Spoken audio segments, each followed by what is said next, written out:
Anda, elige un sitio a tu gusto, dijo el tuerto, burlón.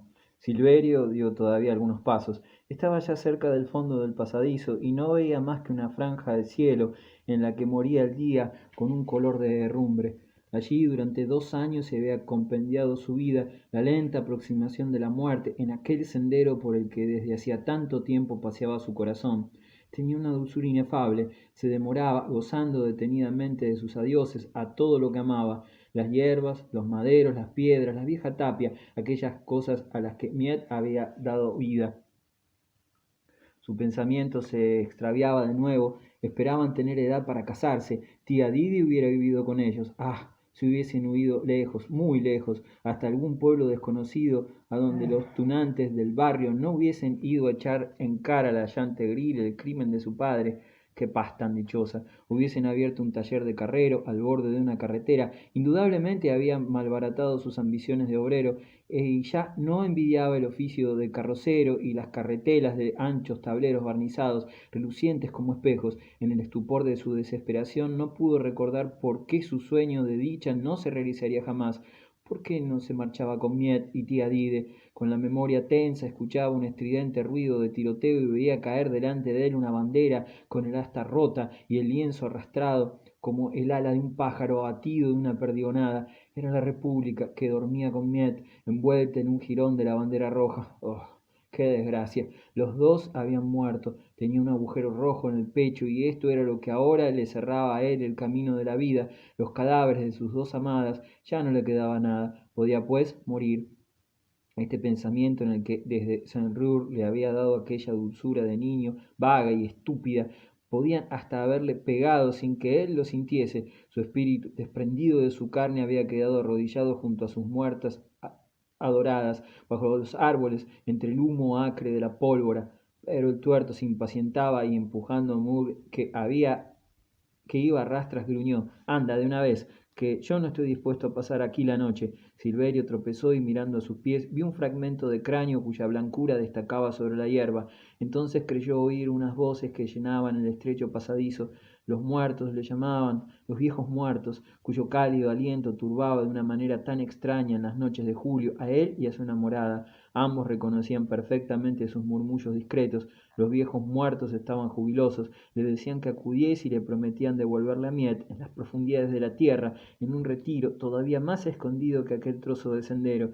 El cementerio que, con sus olores sutiles y su negra vegetación, había insuflado en el corazón de los niños los violentos deseos, desplegando complaciente su lecho de hierbas, sin lograr arrojarlos al uno en brazos del otro, ansiaba ahora beber la sangre caliente de Silverio. Desde hacía 2 estíos esperaban a los jóvenes esposos.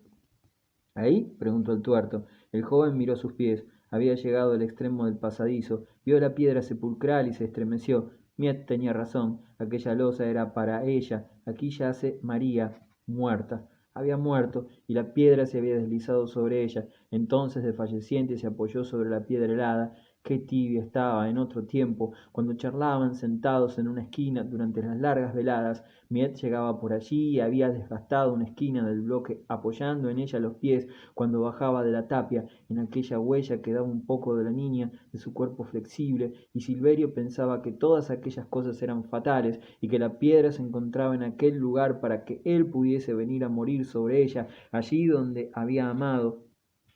El tuerto montó sus pistolas. Morir. Este pensamiento extasiaba a Silverio. Era pues aquel el final del camino que había hecho por la larga carretera blanca que baja desde Saint-Rours a Plassans. De haberlo sabido hubiese apresurado el paso, morir sobre aquella piedra, morir en el fondo del estrecho pasadizo, morir envuelto por aquel aire en el que creía percibir el aliento de Miet. Jamás hubiese podido esperar tal consuelo en su dolor. El cielo era bueno. Entonces esperó, con una vaga sonrisa en sus labios. Entretanto Murray había visto las pistolas. Hasta aquel momento se había dejado arrastrar como al helado, pero le acometió el espanto y comenzó a decir con acento enloquecido: yo soy de Pujols. Yo soy de Pujols. Se arrojó al suelo y se revolcó a los pies del gendarme, suplicante, creyendo sin duda que le confundían con otro. ¿Y qué me importa a mí que seas de Pujols? Rezongó Rengad. al ver que el miserable, temblando, llorando de terror, sin comprender por qué iba a morir, tendía sus manos temblorosas, sus pobres manos de trabajador deformadas y endurecidas, diciendo en su dialecto que no había hecho nada y que le perdonase. El tuerto se impacientó porque con sus movimientos no le dejaba aplicarle el cañón de la pistola en la sien. ¿Te callarás de una vez?, le gritó. Entonces Mugg, loco de terror, no queriendo morir, comenzó a lanzar aullidos de animal, gruñidos de cerdo al que degüellan. ¿Te callarás al fin, bribón?, repitió el gendarme, y le metió una bala en la cabeza. El campesino rodó como una pelota y su cadáver rebotó contra el pie de un montón de tablones, donde quedó encogido. La violencia de la sacudida había roto la cuerda con que estaba atado a su compañero. Silverio cayó de rodillas ante la piedra sepulcral. Rengad había puesto un refinamiento de venganza en matar a Mugg el primero. Jugueteaba con su segunda pistola y la levantaba lentamente, gozándose en la agonía de Silverio. Este, tranquilo, le miró la cara del tuerto, cuyo ojo feroz le quemaba.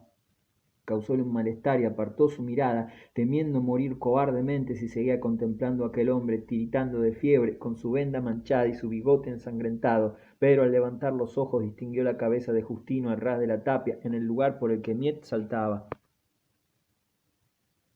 Justino se encontraba en la puerta de Roma entre la muchedumbre cuando el gendarme se había llevado a los dos prisioneros, había echado a correr a toda la velocidad de sus piernas, dando la vuelta por el Jacques Meffren, no queriendo perderse el espectáculo de la ejecución. El pensamiento de que iba a ser el único entre los pillastres del arrabal que vería el drama cómodamente como desde un balcón, le hacía correr de tal manera que se cayó 2 veces. A pesar de su loca carrera, llegó demasiado tarde para presenciar la primera muerte. Desesperado, trepó por la morera y al ver que todavía quedaba Silverio, sonrió.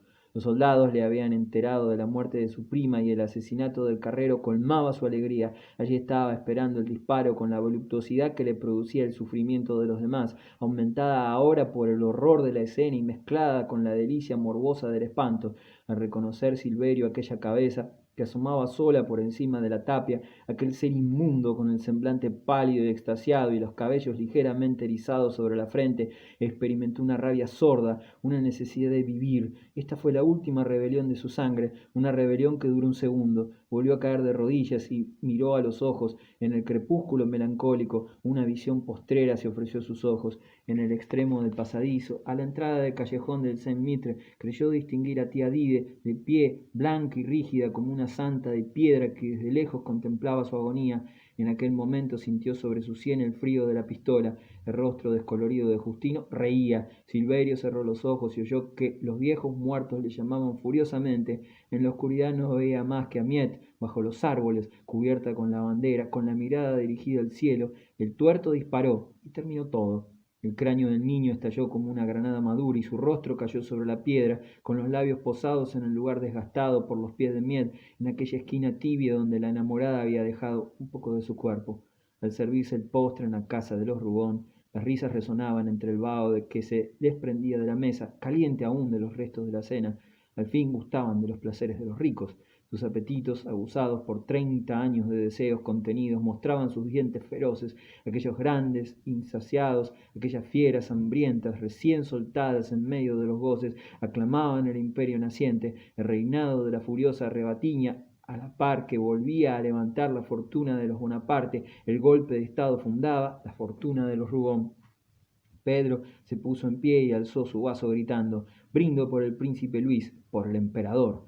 Los concurrentes que habían ahogado su envidia en el champán se levantaban todos y brindaron con exclamaciones ensordecedoras. Fue un hermoso espectáculo. Los burgueses de Plassans, Roudier, Granot, Violet y los demás lloraban, abrazándose sobre el cadáver apenas frío de la República. Sicardot tuvo una ocurrencia triunfal, tomando de los cabellos de Felicitas un lazo rojo de raso que la anciana se había colocado graciosamente sobre la oreja derecha, cortó un pedacito con su cuchillo de postre y fue a pasárselo solemnemente a Rubón por el ojal de su solapa. Pedro, modesto, trató de oponerse, con el rostro radiante, murmurando: «No, por favor, todavía es pronto, hay que esperar a que aparezca el decreto». «Con 100.000 demonios», exclamó Sicardot, «¿quiere usted hacer el favor de dejarse de eso? Le está condecorando un viejo soldado de Napoleón». Todo el salón amarillo estalló en aplausos. Felicitas estaba a punto de desmayarse. Granot, el mudo, en su entusiasmo se subió a una silla, agitando su servilleta y pronunciando un discurso que se perdió en medio de la batahola. El salón amarillo triunfaba, delirante. Pero la cinta de raso de la solapa de Pedro no era la única mancha roja en el triunfo de los Rugón. Olvidado, bajo el lecho de la estancia contigua había todavía un zapato con el tacón ensangrentado. El cirio que ardía ante el señor Poirot al otro lado de la calle sangraba en la sombra como una herida abierta, y a lo lejos, allá en el fondo del solar de San Mitre, sobre la piedra sepulcral, se cuajaba un charco de sangre. Fin de los Rugón Macquart. La fortuna de los Rugón, Emilio Sola.